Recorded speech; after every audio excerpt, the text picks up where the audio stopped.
Yesu asifiwe. Tarehe 7 mwezi wa 11 saa 12 asubuhi, kipindi tulichonacho ndio tupeleo riziki kila siku. Na mimi ni Mwalimu Baraka Mbwanaliba kutoka Word Eternal Ministries. Funguo 5 za kusaidia kufungua hazina za mbinguni ili uweze kuishi maisha ya utoshelevu kiuchumi hapa duniani. Tunaendelea na ufunguo wa urejesho. Jana nilikuwa nakupa mfano jinsi ambavyo urejesho unaweza kuwa ufunguo kuleta utoshelevu wa kiuchumi, na nilianza kukupa mfano wa mama Mshunami na unaopata Wafalme wa Pili sura ya 4 na ile sura ya 8 mstari wa 1 hadi wa 6. Na niliahidi leo kukuonyesha mambo kama 8 au 10 ambayo mama Mshunami alirejeshewa. Mambo kama 8 ambayo alipata kwa ufunguo huu wa urejesho kufanya kazi. Utakumbuka baada ya kuwa ametoa sadaka yake kwa mtu wa Mungu Elisha, aliondoka. Biblia inasema Elisha alimwambia njaa itakuja miaka 7, naye akaondoka.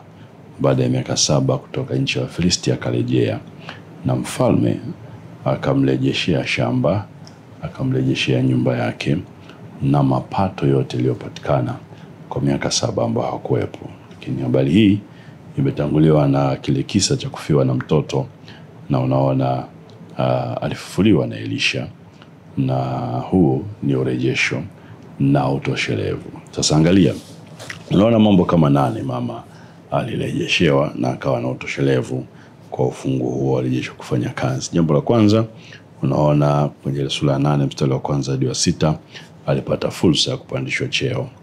Fursa ya kupandishwa cheo swali kwenye sura ya 4, sio sura ya 8. Sura ya 4 mstari wa 13, moja ya kitu Elisha anamuuliza, anamwambia muulize mama Mshunami tumfanyie nini? Je, tuongee na mfalme au na amiri wa jeshi apate kupandishwa cheo? Akamwambia sema naye, tazama wewe umetutunza sana namna hii, utendewe nini basi? Je, uombewe neno kwa mfalme au kwa amiri wa jeshi? Fursa ya kupandishwa cheo, aidha toka kwa mfalme au kwa mkuu wake wa kazi. Inaonekana alikuwa jeshini, kwa amiri wa jeshi. Urejesho unaleta fursa kwa mama Mshunami ya kupandishwa cheo. Jambo la pili, alipata mtoto. Mstari wa 14 ukiendelea hadi wa 17 unaona yule mama hakutaka cheo, anasema mimi naishi kati ya watu wangu na kama nawaweza watu wangu, kwa hiyo habari za cheo hizo niachie. Lakini baadaye Gehazi akamwambia mtumishi wa Mungu Elisha hana mtoto, na kwa hiyo anahitaji mtoto. Na Elisha akamtamkia mstari wa 16, panapo majira kama haya mwakani utakumbatia mwana. Na ikatokea kama vile Elisha alivyosema. Mstari wa 17, mama akapata mtoto, na huyu ni mtoto wa kiume ambaye kwa utaratibu wa kipindi kile mrithi wa mali ambazo mama alikuwa nazo. Kumbuka mama mwenye cheo alikuwa na hali nzuri ya kiuchumi. Baba alikuwa ni mfanyakazi, mfanyabiashara wa kilimo, alikuwa na mashamba. Unaona hiyo mstari wa 18. Kwa hiyo mrithi hawakuwa naye na baba alikuwa ni mzee, Biblia inasema. Kwa hiyo kupewa mtoto katika umri huo ulikuwa ni muujiza mkubwa, lakini ni utoshelevu kwa sababu sasa wamepata mrithi wa mali zao. Mstari wa 18 mpaka ule wa 37 sura ya 4 Wafalme wa Pili, unaona mtoto alipokufa alifufuliwa. Ufufuo wa mtoto alipokufa, urejesho. Alirejeshewa mtoto alipompoteza. Na kumbuka mtoto hakuwa tu mtoto, lakini mrithi. Kwa hiyo toshelevu ulikuwa kwake huyu mama na nyumba yake. Kwa nini? Funguo wa urejesho unafanya kazi.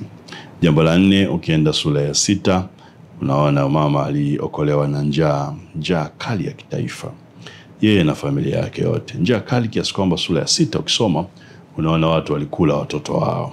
Sura ya 6 mstari wa 24 hadi 31 watu walikula watu wao. Sura ya 8 unaona mama akirudi kutoka kwenye njaa ambayo Elisha alimwambia kimbia, kuna njaa kubwa inakuja. Sura ya 4 unaona wana wa manabii wenyewe, mstari wa 38 hivi na kuendelea hadi 44, wana wa manabii wenyewe kiasi kwamba walitaka kupoteza maisha yao kwa kuchukua matango pori na kuyapika, na kumbe mauti ilikuwa ndani ya sufuria. Na unaona njaa ilikuwa ni kali kiasi hicho. Kwa sababu ya ufunguo huo urejesho, mama aliokolewa na kutunzwa hai na hii njaa ya taifa. Aliporudi sura ya 8, angalia alirejeshewa shamba lake na nyumba yake. Unaweza kuweka pamoja ukavitenganisha, lakini naona kama jambo moja. Mfalme akasema arejeshewe shamba lake na nyumba yake. Hiyo ni Wafalme wa Pili 8:1-6. Aliondoka kwa sababu ya njaa, ameacha shamba, ameacha nyumba. Anavyorejea anarejeshewa shamba lake na nyumba yake. Si hivyo tu, Biblia inasema na mapato yake yote kwa miaka hiyo 7 ambao hakuwepo. Kwa hiyo anarejeshewa mapato yote na ya shamba na nyumba kwa ile miaka ambayo hakuwepo, miaka 7. Kama kuna mtu alitumia shamba lake, kama kuna mtu aliishi kwenye nyumba yake, mapato yote hayo alipewa. Huo ni utoshelevu, ni zaidi ya kurejeshewa kile ulicho nacho. Alikuwa na utoshelevu. Nafasi yake kazini pia alirejeshewa. Mfalme alimtolea akida, maana yake akampa mlinzi au msimamizi, na akarejeshewa nafasi yake. Sasa mrejesheni vyote alivyo navyo. Na 8, ile ambalo nimelisema mwanzoni, huo ni mama akiwa na akida, lakini sasa ana akida, ana mlinzi, ana bodyguard, ana msaidizi ambaye amepewa kama sehemu zaidi ya vile alivyokuwa navyo, au utoshelevu. Mambo 8, unaona mama Mshunami alirejeshewa kwa ufunguo wa urejesho kufanya kazi. Ndio kuonyesha misingi fulani ya msingi sana ambayo unahitaji kuishika ili ufunguo ufanye kazi. Na mmoja wapo tunauona hapa. Msingi mmoja wapo unauona hapa kwa mama Mshunami, ya kwamba kutunza watumishi au sadaka ulikuwa ni msingi. Heshima kwa watumishi. Sadaka yake ya kutunza mtumishi wa Mungu ili huisha ufunguo wa urejesho kufanya kazi. Na nimekuwa nikiwaambia watu, unajua funguo haufanyi kazi ukiwa plain, ukiwa butu. Funguo una meno au una misingi, na ili ufanye kazi lazima ile misingi iwe sawa.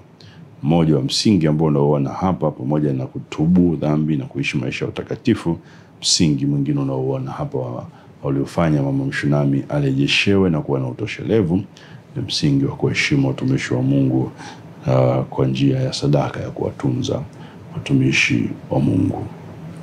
Kesho nitakupa mfano wa pili, jinsi ufunguo wa urejesho unavyofanya kazi na msingi wake, na baada ya hapo tutaona Mungu anatupeleka namna gani kwa vipindi vijavyo. Uwe na siku njema sana. Mungu akubariki.